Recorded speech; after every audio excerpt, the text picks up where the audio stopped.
Hospital María del Carmen presenta Pregúntale a tu médico, un podcast donde, de la mano de los especialistas, compartimos opiniones sobre tu salud. Bienvenidos.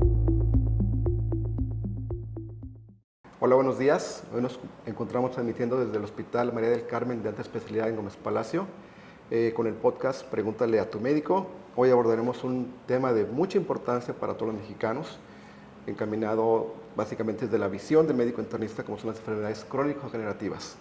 El día de hoy nos acompaña el doctor. Yo soy el doctor Gerardo Rubio, médico infectólogo internista. Y yo soy el doctor Joel Tonales Valles, médico internista. Aún nos encontramos laborando en este hospital y estamos a sus órdenes. Entonces, iniciamos. Doctor, ¿qué hay con las enfermedades crónico-degenerativas en México? ¿Qué está pasando? ¿Cómo estamos? Bueno, mire, enfermedades crónico-degenerativas le podemos llamar a enfermedades que no se transmiten. Son enfermedades que dependen de muchas cosas en cuanto a lo genético, ambiental, lo propio de la persona, hasta algunas cuestiones de hábitos. Y algo que es muy importante entender de estas enfermedades es que son enfermedades que, aunque se pueden controlar, no son curables y nos vayan a llevar en muchas ocasiones a un deterioro. El problema aquí es que en México, de las 10 principales causas de muerte, en esas se encuentran muertes por enfermedades cardiovasculares, cerebrovasculares, diabetes, tumores y EPOC, que son algunas de las enfermedades crónico-degenerativas más comunes que nosotros conocemos. Muy bien, las causas principales, ¿verdad? Dentro de la medicina interna, yo creo la gran parte de la consulta médica, no dejas de mentir, son las enfermedades crónico-degenerativas, tanto como la hipertensión arterial sistémica como la diabetes mellitus. Sí, es de lo más común ver pacientes que lleguen no solo con una, sino muchas veces con las dos, con otro tipo de enfermedades como dislipidemia. Por supuesto. Y el problema es que todo eso nos lleva a enfermedades cardiovasculares, enfermedades cerebrovasculares a largo plazo. Muchas personas piensan que por no sentir ningún dolor están controlados de su diabetes o de su hipertensión. Eso los lleva a tener un desapego a cuanto a su tratamiento y eso nos lleva a que a largo plazo los pacientes vayan a tener un deterioro y vaya a resultar en estas enfermedades que, pues, como ya les comenté, son las que principalmente nos van a llevar a los fallecimientos aquí en México. Desafortunadamente, el tener un azúcar elevado no duele, ¿verdad? No duele. Tal vez hipertensión, pues por dolor de cabecita, por el asunto de la vasodilatación, a nivel cerebral por la misma. Complicaciones, pues tenemos varias en tanto hipertensión como diabetes mellitus. ¿Nos hablarías de complicaciones de la hipertensión, médico? En hipertensión, como ya comentó, un paciente puede estar descontrolado de la presión, puede tener cifras mucho más altas de lo normal y aún así no tener molestias. ¿Qué sería normal, médico? ¿Qué sería normal, una presión normal y qué sería una presión anormal para que el público se entere? 130, 90 para abajo sería algo considerado todavía normal, dependiendo de las guías que veamos, y ya de ahí hacia arriba, pues ya veríamos que serían cifras de descontrol o de hipertensión. Entonces, si un paciente se está tomando su medicamento, no va a estar curado de la hipertensión, va a estar controlado mientras lo esté tomando. Si lo deja de tomar, lo más probable es que se empiece a descontrolar. Y el mantener la presión alta en muchas ocasiones no le va a causar ninguna molestia. Puede causarle cefalea, puede causarle zumbidos de los oídos, pero en la mayoría de los casos no va a llegar esto, y lo que va a pasar es que a largo plazo le va a causar problemas en el riñón, le puede causar problemas en el corazón, nos puede favorecer esas mismas enfermedades que venimos manejando, cardiovasculares, cerebrovasculares. ¿No te ha pasado en tu consulta médico que de repente llega un paciente que era hipertenso y que dejó de tomar medicamento porque un médico le dijo que por qué tomaba el medicamento si la presión la tenía bien? Entonces, la retroalimentación aquí es, si eres hipertenso, estás tomando el medicamento, por eso tu presión está controlada de tal forma que no suspendas tu medicamento, al menos que tu médico sea el que te diga si te vas a tomar medicamento, si lo vas a modificar, si lo vas a aumentar o no lo vas a hacer, pero no lo suspendas por el hecho de que la tienes controlada, porque al fin y al cabo la tienes controlada porque estás tomando tu medicamento. De otra forma, ¿no? Sí, y es que eso conlleva muchos detalles en cuanto a que puede que un paciente esté controlado de su presión, pero deja de tomar el medicamento y puede que el paciente se sienta bien, pero como comentamos, o sea, sigue teniendo la presión alta. Así es. O hay pacientes que le sube mucho la presión por algún factor externo como estrés o hasta una mala medición de la presión. le modifican el tratamiento, se siente mal y ya no se quiere tomar su medicamento porque el paciente piensa que eso es lo que lo hace sentir peor el tomarlo que el no tenerlo. Entonces sí hay muchos detalles, algo tan sencillo como que se haga una adecuada toma de la presión arterial. Muchas veces llega el paciente corriendo al consultorio y le revisan la presión y sale alta, lo cual sería esperado. Muchas veces no se toman todas las medidas que se deben para una correcta toma de la presión arterial y quiera o no, pues eso nos puede influir, o hasta el estrés del paciente de llegar al consultorio y no saber qué le va a decir el médico. O llamada hipertensión de bata blanca, ¿no? Sí. Que el paciente ve a un médico y la presión se sube. Entonces, ¿y qué pasa con ese paciente que no es hipertenso y que empieza a subir cifras arteriales? ¿Cuál sería un foco rojo que dirías, aguas, probablemente voy a ser hipertenso? Platicabas tú de una presión 130-90, Sí, de 130-90. Yo lo que les recomiendo cuando tienen la duda de si son hipertensos o no es que se revisen la presión, si tienen en su domicilio o en algún lugar cercano, algún conocido, que se revisen la presión varias veces a la semana. Ir viendo si todas las cifras están normales y nada más al momento de llegar a la consulta están altas, es como usted comenta, una hipertensión de bata blanca. Si vemos que persistentemente la presión está elevada, pues eso sí, claro, ya sería, vemos que el paciente traiga 150-90, 140-95, pues vamos viendo que en verdad el paciente sí es hipertenso y amerita iniciar tratamiento. Doctor, ¿y cuáles son los factores de riesgo para que un paciente que no sea hipertenso se me haga o potencialmente se convierta en hipertenso? Son varios. De lo más común que se ha asociado son pacientes con obesidad, el tabaquismo, el sedentarismo, la carga genética. Cuando tenemos un familiar con una enfermedad crónico-degenerativa como la diabetes o la hipertensión, es mucho más probable que nosotros podamos padecerlo. Y esos son factores que no podemos modificar. Yo no puedo modificar si en mi familia ya existe ese antecedente. Yo no puedo modificar la edad que yo tenga. Lo que puedo modificar es la alimentación que tenga, el estilo de vida, el ser o no ser sedentario, el tabaquismo, todo eso, que son factores que nos pueden contribuir a que una persona tenga hipertensión o se descontrole de la misma. Entonces, para quedar claro, la hipertensión se hereda, ¿verdad? Sí. El gen de la hipertensión lo tiene la persona y puede no llegar a desarrollarse o presentarse en algún momento. Dieta, médico. ¿Qué onda con esa dieta de los pacientes hipertensos?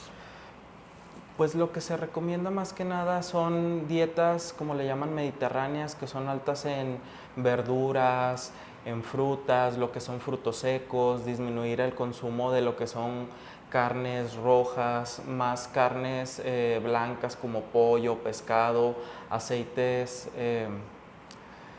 como el aceite de olivo, pero eso muchas veces aquí pues por la región es algo difícil. Aquí estamos acostumbrados a comer mucho carne de res y acaso pollo, pero verdura no es algo tan habitual en todos los entornos.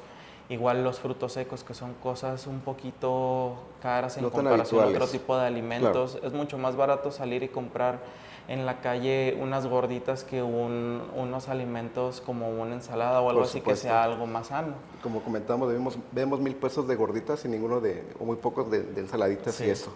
El papel de la sal, médico, del sodio. La sal se ha relacionado mucho con el descontrol de la hipertensión.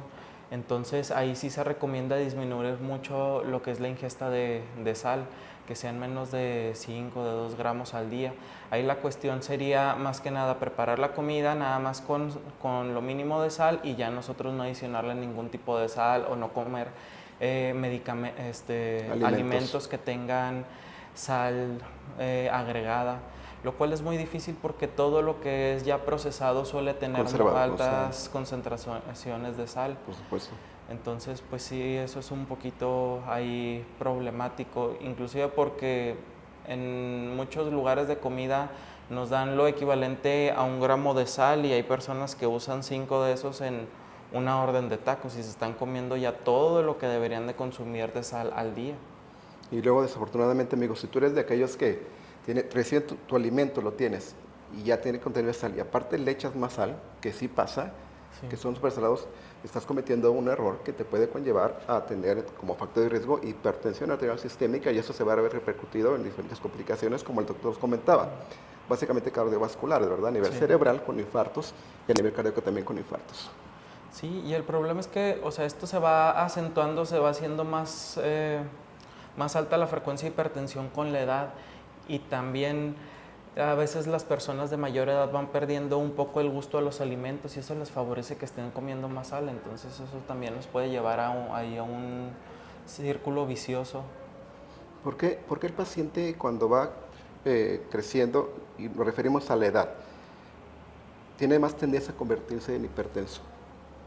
Por los cambios que se tiene durante el envejecimiento, que las arterias ya no tienen la misma elasticidad, entonces en lugar de ser una arteria, una vena elástica, se va a hacer mucho más rígida. Dura, y eso le favorece eso.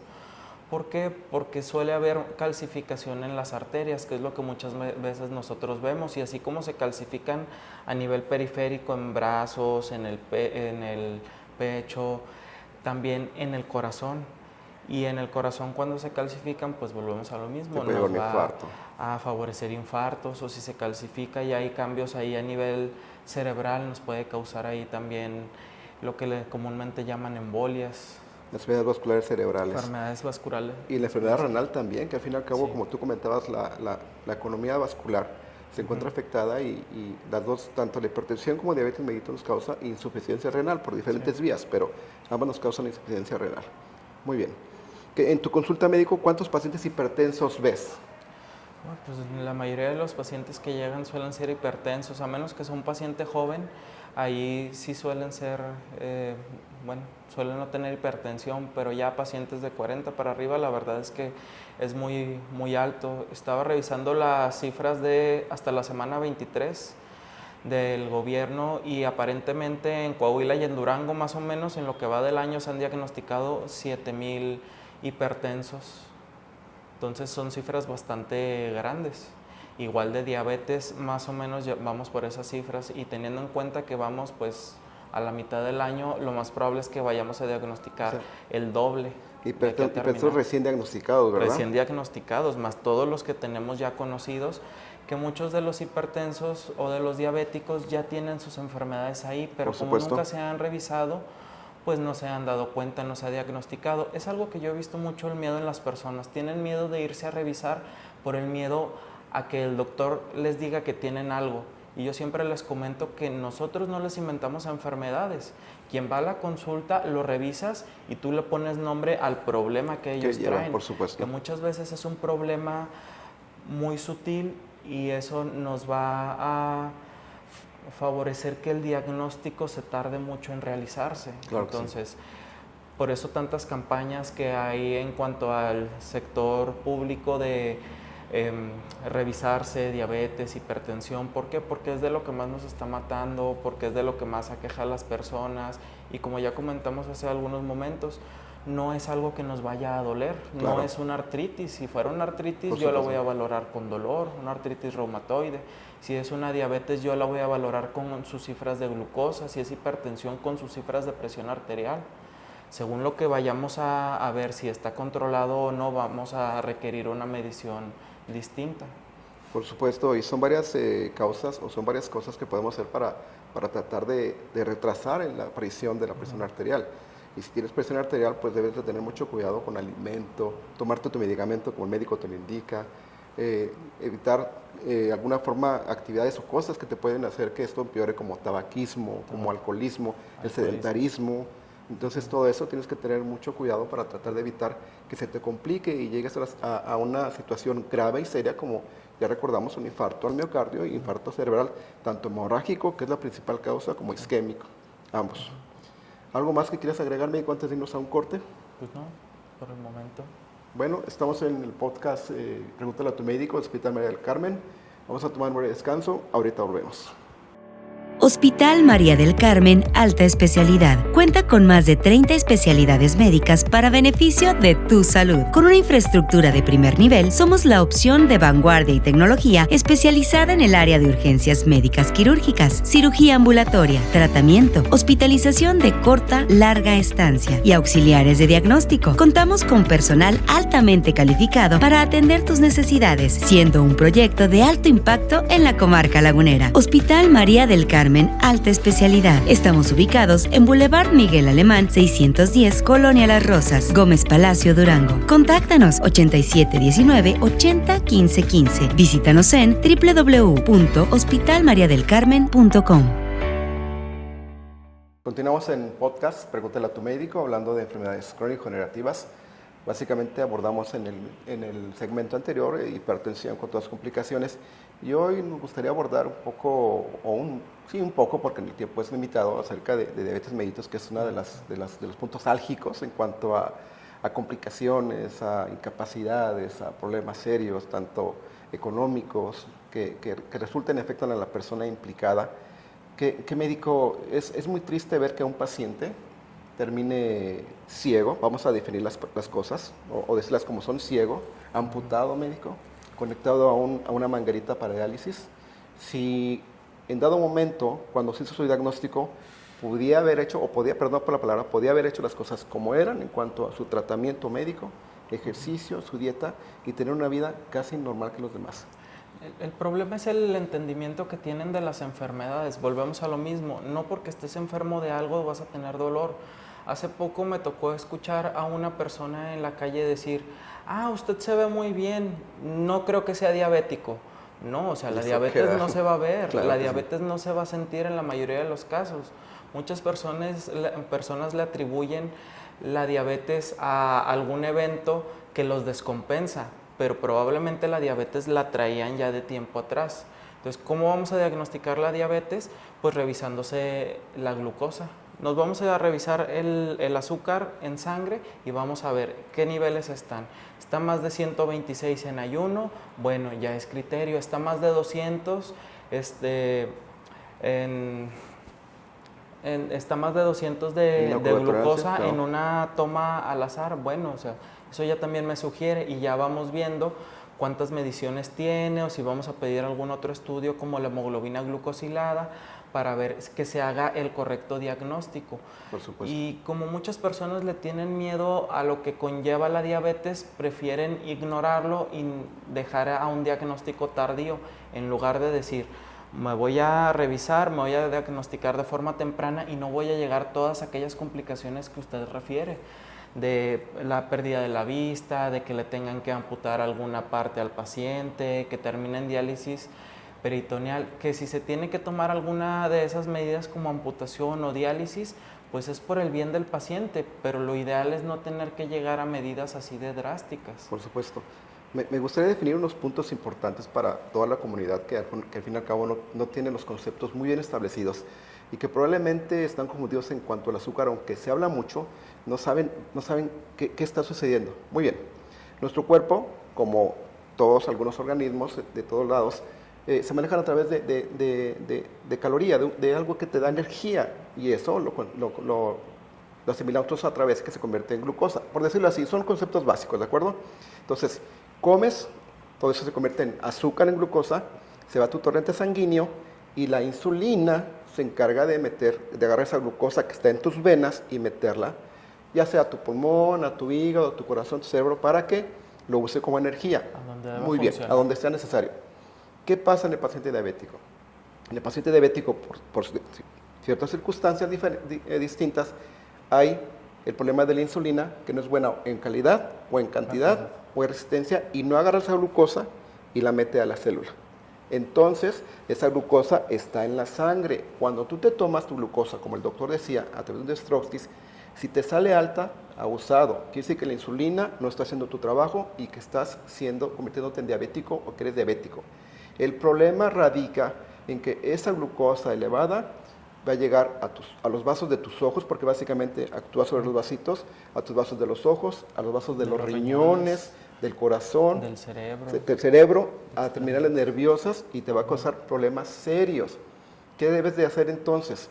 Si ya lo detectaste o ya tienes glucosa arriba de, como dijo el doctor, de 126, 130, 140, ojo, probablemente eres diabético. Recuerda hacer una prueba de laboratorio adecuada, que es un ayuno de 8 horas, médico. Sí, un ayuno de 8 horas para tomarse los laboratorios. Y si te sale elevado, tienes que acudir a tu médico. Recuerda, el tratamiento va encaminado a mantener, primero, glucosa controlada y evitar todas las complicaciones potenciales que pueden estarse desarrollando. El doctor también comenta que desafortunadamente el azúcar no duele, pero eso no quiere decir que no te está afectando tus riñoncitos, tus ojitos, tu corazón, tus vasos, tu cerebro, toda tu economía. Entonces, sí incidimos y les pedimos por favor que vayan con su médico, que controlen su azúcar y que pongan atención y que hagan las cosas con punto y coma, como el médico dice, ¿no? Es tan sencillo como ir en ayunas y revisarse el azúcar. ¿En cuánto está? Estoy abajo de 100, estoy normal. Estoy de 100 a 126, bueno, o sea, eso ya es como un foco amarillo. Ya estoy arriba de 126, foco rojo. Ya dependiendo, ya si tenemos el diagnóstico de diabetes, pues llevar el correcto apego al tratamiento, que yo creo que ese es un problema bastante grande con los pacientes. Los pacientes llegan a consulta y te mienten en cuanto a qué comen, en cuanto a si usan el medicamento, y no entienden que el prejuicio no es para nosotros, no es para el familiar que lo lleva arrastrando al paciente a la consulta, es para el paciente como tal, es a quien le va a pasar todo eso, es quien va a padecer las complicaciones. Claro que sí. Y es muy triste verlo porque ya cuando diagnosticamos las complicaciones a las vueltas de 10, de 15 años, que son de que se irreversibles, hizo diagnóstico, ya no les podemos dar un mayor pronóstico porque, como comentas, son irreversibles. Mucho de eso ya no lo vamos a poder curar, no lo vamos a poder quitar. Entonces, pues es muy triste como médico tener que llegar a eso y no poderlo tratar desde antes. Yo creo que el punto importante es que tus complicaciones son completamente prevenibles. Sí. Si tú tienes una complicación renal, oftalmológica o de cualquier tipo, por tu diabetes mellitus mal controlada, no es reversible ya, pero podemos detener la progresión a que llegue a convertirse en un problema más serio del que ya se encuentre. Entonces recuerda, son completamente prevenibles, no se curan, ¿verdad, médico? No. Se pueden controlar. Si ya tenemos un problema de los nervios, podemos dar algún medicamento para que esos hormigueos, esos ardores en los pies que te queman los pies, ¿verdad? Sí, es de lo más común. Y muchas veces dice un calambre de forma ocasional, un ardor de forma ocasional, no lo atribuyen a que pueda ser una complicación de la diabetes. Ya está desarrollando. Entonces, y es porque eso es mucho más sutil a una neuropatía que afecte lo motor. En lo personal solamente me ha tocado ver un caso de eso por lo raro que es. Y eso, aunque es mucho más visible, pues también no hay mucho que se pueda hacer. Y todo esto, como comenta usted, es tratar de llegar antes de que eso pase, tratar de prevenirlo. Ahora, yo haría un pequeño paréntesis para hacer conciencia con los pacientes que están cursando con un azúcar descontrolada. Yo les diría, ¿qué prefieres? ¿Tener en unos 5, 10, 15, 20 años problemas serios como ceguera, como amputación, como que te hinches? Sí. ¿O prefieres tú adecuar tu tratamiento, hacer tu dieta, hacer tu ejercicio, que al fin y al cabo son cosas que se pueden hacer sin ningún problema? Todo es cuestión de hábitos, ¿verdad, médico? Sí, y ese es el problema de la diabetes, que no es nada más tomarte la pastillita o ponerte la insulina. No es tan mágico como eso. Necesitamos cambiar hábitos, como dice, actividad física. Se ha visto que la actividad física disminuye la inflamación del cuerpo, mejora para la diabetes, para la hipertensión, nos ayuda hasta para la ansiedad y la depresión, nos puede ayudar un poco una actividad moderada. Entonces, es lo que se recomienda en general, 150 minutos de actividad física a la semana, dividido en unos 5 días. No tienen que empezar el paciente a hacer media hora de ejercicio, pueden empezar de forma progresiva para que se vaya acoplando. Pero es eso, pero es muy difícil meter la actividad física a la rutina si no estamos acostumbrados. Cambiar los hábitos alimenticios también es muy difícil, pero es algo que vale la pena hacer para ver los resultados a largo plazo de no terminar con esas complicaciones. Al fin y al cabo son hábitos, y recuerda, si tú eres diabético o eres hipertenso, genéticamente tus hijos tienen información para que también lo hagan. Entonces yo creo que es un punto muy importante para que tú inicies a hacer hábitos diferentes para ti y para tu familia, para que no lleguen a desarrollar en un futuro probablemente ese tipo de complicaciones. Médico, tabú con la insulina. Ay, muchas personas le tienen miedo a la insulina. Dicen, ¿es mala la insulina? No. Muchas personas piensan que se van a quedar ciegos por la insulina. Ahí la cuestión es al contrario. Muchas de las personas que ya se están quedando ciegas, hasta en ese entonces aceptan ponerse insulina. Y la insulina es muy buen medicamento, pero es un medicamento muy celoso en cuanto a sus horarios.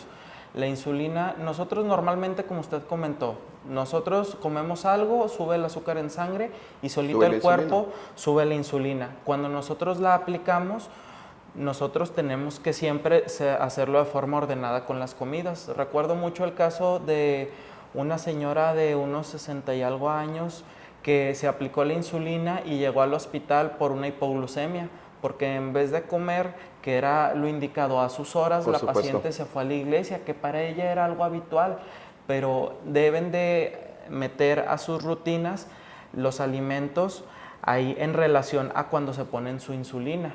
Entonces, es nada más ser un poquito ordenados, en una libretita tener horarios, a tal hora me toca mi medicamento, a tal hora me tocan mis alimentos.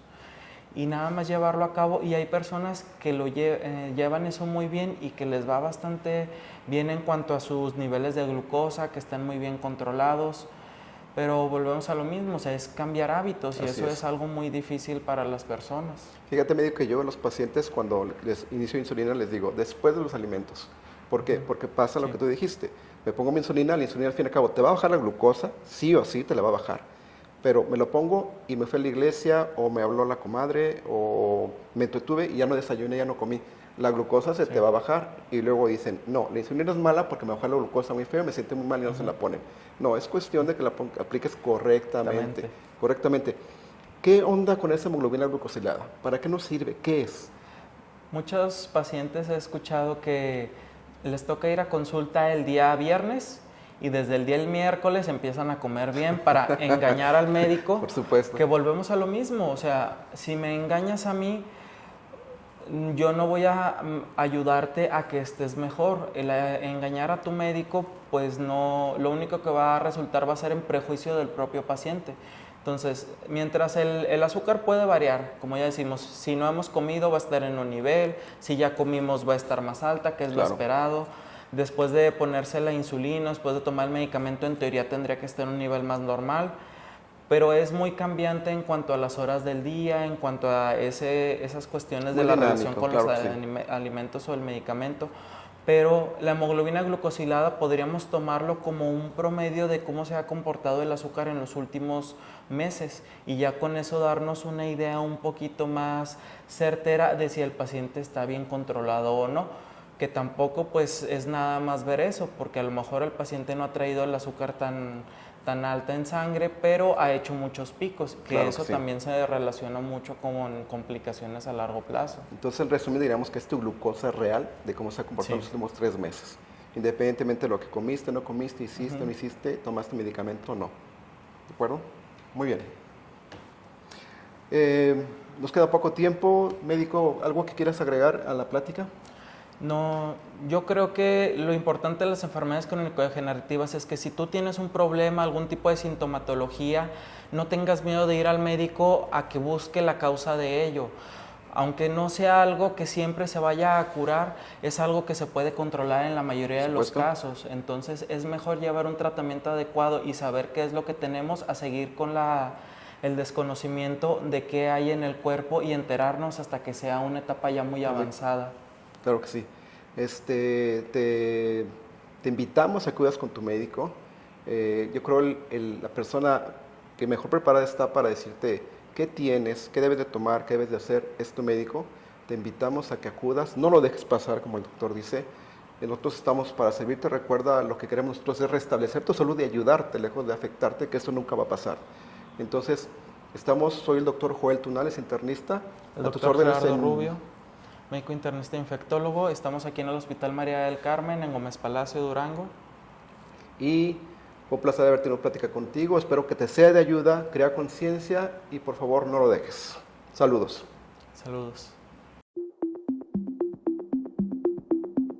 Esto fue Pregúntale a tu médico, por Hospital María del Carmen. Tu salud en la opinión de los especialistas.